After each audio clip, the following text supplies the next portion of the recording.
Digital చెల్లింపుల్లో పెరుగుతున్న cyber మోసాలకు చెక్ పెట్టేందుకు ఆర్‌బీఐ కొన్ని నిబంధనలు మార్చింది. సో, సాధారణంగా మనం ఎవరికైనా సరే ఫోన్‌పే గాని, యూపీఐ చెయ్యాలి అని అనుకుంటే వెంటనే 10,000 అమౌంటో లేదంటే మినిమమ్ మనకి 1,00,000 అమౌంట్ అనేది పర్ డేకి ఉంటుంది. సో, అది అయిపోయిన తర్వాతే మనం మళ్ళా ట్రాన్సాక్షన్ నెక్స్ట్ డేకే చేసుకోగలుగుతాం. After 24 hours. సో, మనకి ఏదైనా ఎమర్జెన్సీ ఉన్న టైముల్లోనే ఎక్కువగా మనం అలాంటి పేమెంట్స్ అనేవి చేస్తూ ఉంటాము. ఒకవేళ ఇలాంటి టైంలోని సైబర్ క్రైమ్ మోసగాళ్ళు అంటే సైబర్ క్రైమ్ లోని చాలామంది మోసగాళ్ళు ఇలాంటి అమౌంట్స్‌ని కాజేస్తూ ఉన్నారు.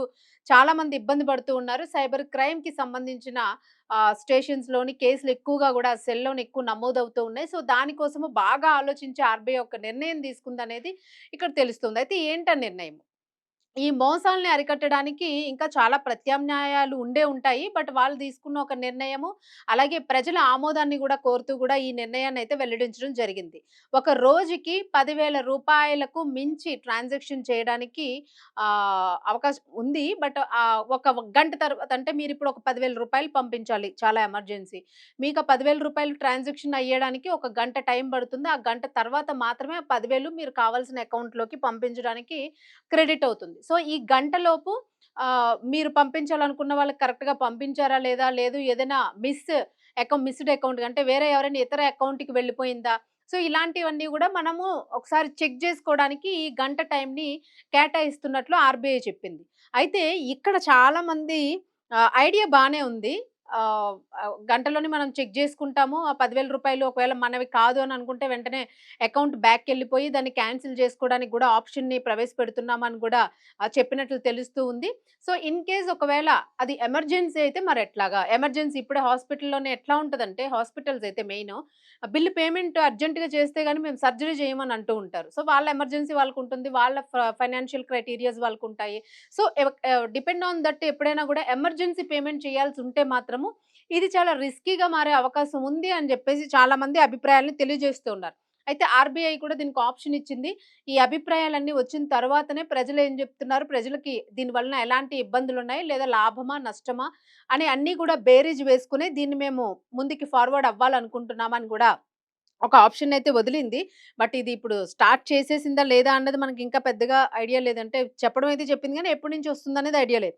అయితే ఇక్కడ చాలామంది ఈవి ఈ స్టేట్మెంట్‌కి పెట్టిన కామెంట్స్ ఏంటంటే, ఎమర్జెన్సీ వచ్చినప్పుడు హాస్పిటల్‌లో అర్జెంట్‌గా మనీ రావాలి అంటే ఈ ఆప్షన్ కష్టంగా ఉంటుంది కదా! అని పెట్టారు. తర్వాత కొంతమంది ఏం పెట్టారంటే, సరే 10,000 అంటే మీరు గంట వెయిట్ జేయాలని అంటూ ఉన్నారు గదా! 9999 అంటే 99,999 వేస్తే వెళ్తుందా? అని జెప్పేసి కొంతమంది పెట్టారు.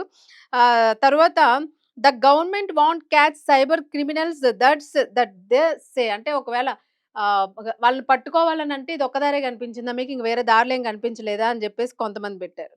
సో, ఇంకొంతమంది గూడా ఏదైనా ఎమర్జెన్సీ సిట్యుయేషన్ వస్తే 1 అవర్ ఆగాలా ఏంట్రా బాబు అని పెట్టారు. సో, ఇది పరిస్థితి. ఎందుకంటే కొన్ని చోట్ల మనకి ఏదైనా వెహికల్ వెళ్తున్నప్పుడు వెహికల్ డ్యామేజ్ అవ్వచ్చు. ఏదైనా కార్ పంక్చర్స్ ఇలాంటివి జరగొచ్చు. ఏదైనా జరగొచ్చు ఎమర్జెన్సీలో. సో, ఇప్పుడేంటంటే డబ్బులు ఇవ్వందే ఏ పని జరగదు. వెంటనే పేమెంట్ జరిగితేనే అక్కడ పని జరుగుతుంది. ఈవెన్ సర్జరీస్ అయినా పేకల మీద వ్యాపకమైనా గూడా డబ్బులిస్తేనే గాని అక్కడ పని జరగదు. సో, అందుకని ఆ టైంలోని పేమెంట్ ఇమ్మీడియేట్‌గా జరగాలి అనంటే అది ఒకవేళ 10,000, 10,000 దాటి గనుక ఉంటే ఈ సిట్యుయేషన్ బేర్ జేయడానికి ఈ ఆప్షన్ అయితే కరెక్ట్ కాదు అని జెప్పేసి ఇక్కడ పూర్తిగా అన్ని నెగెటివే వచ్చినియి కామెంట్స్. ఇంకోటి గూడా ఉంది. మోసాలకు అడ్డుకట్ట వేయడానికి ఓకే. అది 10,000 కన్నా ఎక్కువ అంటున్నారు కాబట్టి ఓకే. కానీ ఎమర్జెన్సీ టైమ్‌లో ఉన్నప్పుడు యూజర్స్‌కి ఆప్షన్ ఇవ్వాలి కదా! ఏదైనా ఎమర్జెన్సీ ఉండేటప్పుడు ఇది బావుంది. అంటే మీరు 10,000 పెట్టండి. అకౌంట్ మాదో కాదో అని మేము చెక్ జేసుకోవడానికి మీరు 1 అవర్ పెట్టారు. ఈ 1 అవర్‌లోనే ఒకవేళ ఆ అకౌంట్ మాదే మేము పంపించింది కరెక్ట్‌గానే పంపించామా అని మాకు చెక్ జేసుకున్నానికి ఎంతసేపు ఒక 2, 3 నిమిషాలు ఒక 1 మినిట్, 2 మినిట్స్ సరిపోతుంది మనం చెక్ జేసుకోవడానికి. సో, అది మాకు ఓకే అన్న తర్వాత ఈ అకౌంట్ కరెక్ట్‌గానే ఉంది. నేను కరెక్ట్‌గానే పంపిస్తున్నాను అనే ఒక ఆప్షన్ ఇవ్వండి. అది ఓకే అనుకుంటే మేము అది కొట్టినప్పుడు మీరు అమౌంట్ క్రెడిట్ చేయండి. అది కాదు అని మేమేమైనా నో అని గాని నొక్కితే మీరు అమౌంట్ క్రెడిట్ చేయొద్దు. ఏదైనా రాంగ్ అకౌంట్‌కెళ్ళిపోతే. సో, ఇలాంటి ఆప్షన్ యూజర్స్‌కివ్వండి. మేము టాక్స్‌లు పే చేస్తూ ఉన్నాం గదా! మీరు యూపీఐస్‌కి గాని, ఫోన్‌పేస్‌కి గాని మా అమౌంట్స్‌లోంచి మీరు క్రెడిట్ చేసుకుంటూ ఉన్నారు చార్జెస్ అనేవి. సో, మాకు అనుగుణంగా మీరు ఈ రూల్స్‌ని చేంజ్ చేయండి. అంతేగాని మీకు అనుగుణంగా కాదు. ఆల్రెడీ మేము మీకు పే చేస్తూనే ఉన్నాము. మిమ్మల్ని మేము బేర్ చేస్తూనే ఉన్నాము మీ సర్వీసెస్‌ని అని జెప్పేసైతే సజెషన్స్ చాలా మంది ఇచ్చారు. అలాగే మా పైసలు మేము వాడుకొని మీకు పన్నులు కట్టాలి. ఎందుకు కట్టాలి అంటే మీకు ఏటీఎం, యూపీఐ ఎక్సెట్రా సర్వీసులు ఇస్తున్నాం కాబట్టి అంటారు. మరి మా సొమ్ము మింగుతూ సర్వీస్ ఇయ్యడానికి మీకేంటి నొప్పి అని కొంతమంది కొన్ని కామెంట్స్ అంటే వాళ్ళ లాంగ్వేజ్‌లో వాళ్ళు కొంతమంది పెట్టారు. కొంతమంది వర్కౌట్ ఇట్స్ నాట్ హ్యాపెనింగ్ అని పెట్టారు. వరస్ట్ డెసిషన్ అని పెట్టారు. ఇలా అయితే కష్టం అని పెట్టారు. 500 2 టైమ్స్ పంపితే వర్కౌట్ అవుతుందా అని పెట్టారు. సో, ఇలా డిఫరెంట్ డిఫరెంట్ ఐడియాస్ అయితే ఇక్కడ చెప్పడం జరిగింది. సో, మీరేమనుకుంటున్నారో దీని గురించి కామెంట్ జేయండి. ఎమర్జెన్సీ ఉంటే ఎట్లాగా? లేదు ఆప్షన్ ఇస్తే ఎలా ఉంటుంది? ఇంకా మీకేదైనా ఐడియాలజీ ఉంటే దాన్ని గూడా అప్లై జేయడానికి చూస్తుంది ఆర్‌బీఐ. మీకేదైనా ఉంటే మీరు గూడా కామెంట్ చేయండి.